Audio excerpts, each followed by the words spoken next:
성전에서 예수님을 만났었던 시므온 할아버지가 계시죠. 오늘 본문에 보니까는 또 안나 할머니가 그 예수님을 만나게 됩니다. 이 안나 할머니에 대해서 36절에 이렇게 기록을 해주고 있어요. 같이 읽습니다. 시작.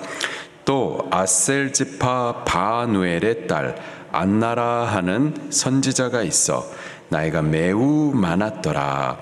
그가 결혼 후 7해 동안 남편과 함께 살다가 과부가 되었다. 계속 읽겠습니다. 37절 시작. 과부가 되고 84세가 되었더라. 이 사람이 성전을 떠나지 아니하고 주야로 금식하며 기도함으로 섬기더니. 아멘. 이 안나를 여러 가지로 소개를 해주고 있는데요. 아셀 지파 바누엘의 딸이었었다. 그리고 선지자다. 이렇게 또 표현해주고 있어요. 또 나이가 매우 많았는데 현재 나이가 84세였었습니다.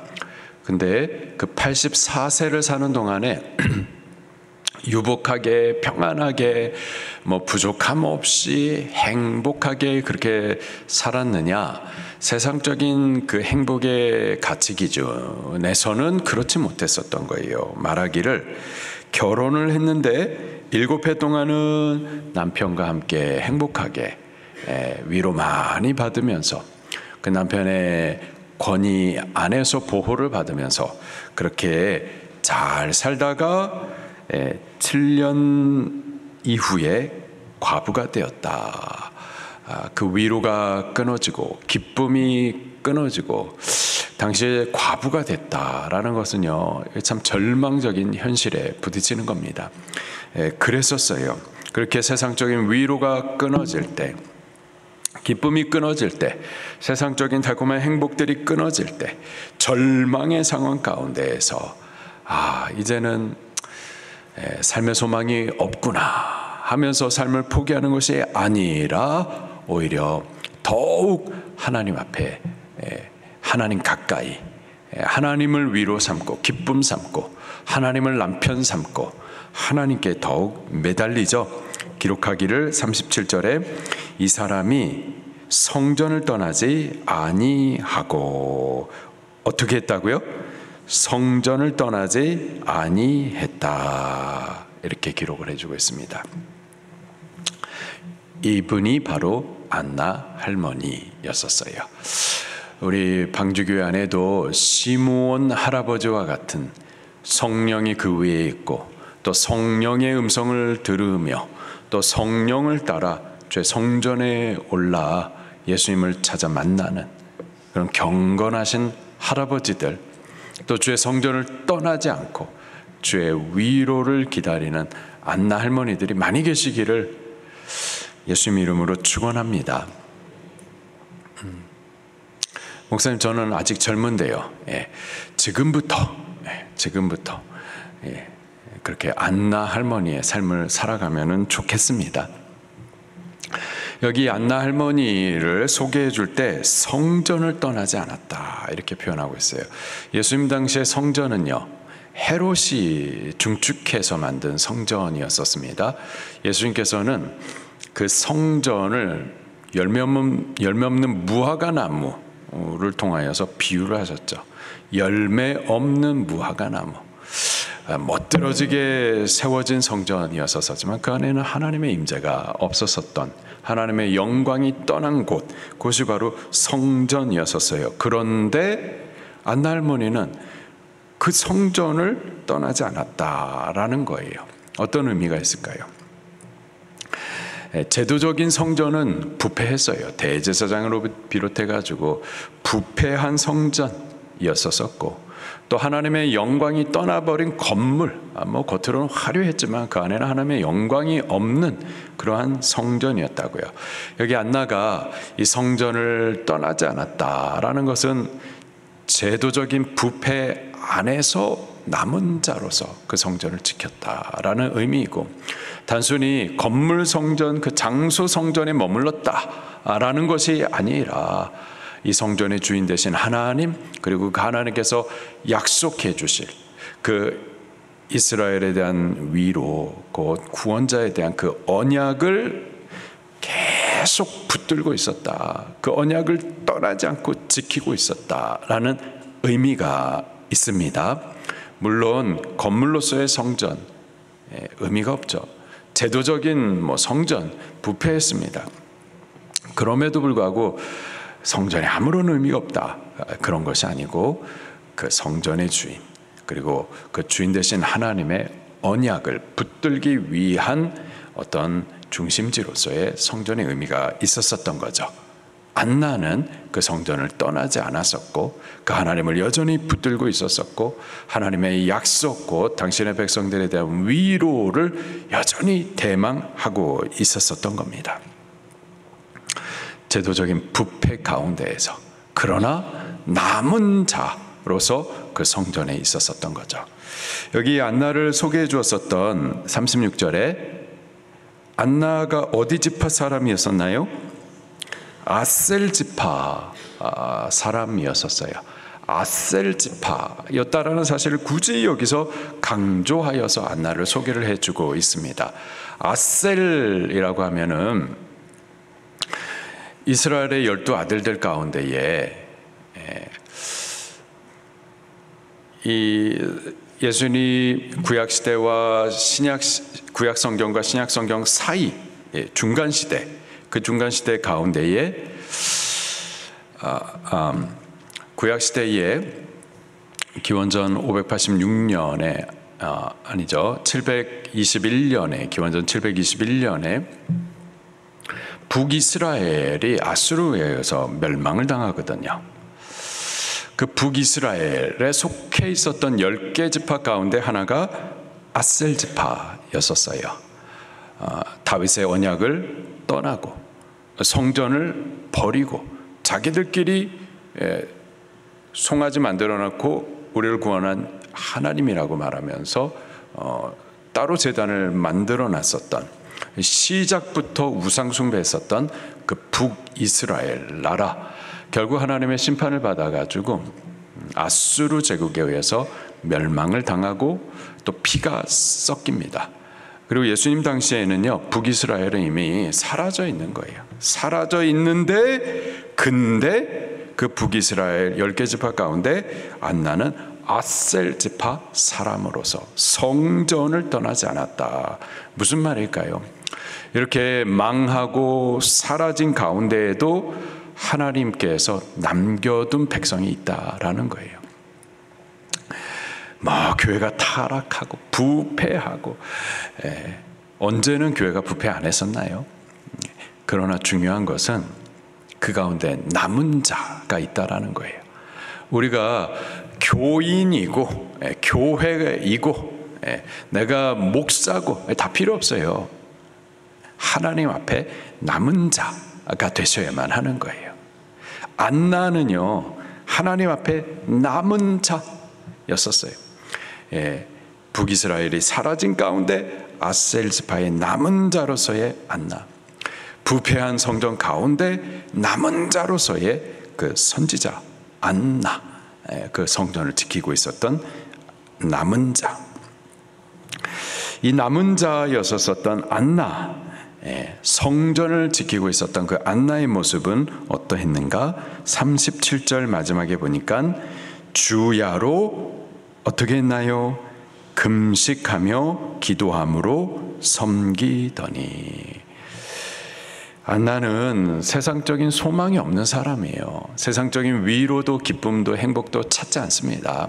저가 유일하게 바라는 것은 금식하며 기도함으로 안나가 무엇을 기도했을까요? 하나님, 내 아들 서울대학 가게 해주세요. 하나님, 우리 남편 사업 성공하게 해주세요. 이런 기도 없어요. 안나에게 있어서 남은 게 없다고요. 저가 금식하며 기도하기까지 하나님 앞에 간절히 부르짖었던 내용은요, 이스라엘의 위로를 바랬었던 거죠. 하나님께서 언약하신 그 구원을 간절히 대망하면서 그 뜻을 붙들고서 금식하기까지 기도했었던 겁니다. 방주교회는 어떤 기도를 하고 있나요? 우리들 무슨 기도하고 계시나요? 물론 우리 자녀를 위해서 기도해야죠. 우리 사업을 위해서도 기도해야죠. 우리 가정 기도해야죠. 근데 모든 우리의 기도의 초점이 하나님의 구원에 맞춰져야 하겠습니다. 하나님, 우리 남편의 사업이 번창해서 이 사업이 주의 복음의 일들을 위해서 쓰임을 받게 주시옵소서. 그렇게 기도하셔야만 하겠습니다. 하나님, 우리 아들이 공부 좀 잘해서 좋은 대학 가게 해주세요. 이게 잘못된 기도가 아니고요. 근데 목적과 방향이 분명해야 돼요. 그래서 우리 자녀가 그리스도 예수의 종으로서 기업의 총수가 되게 해주시옵소서.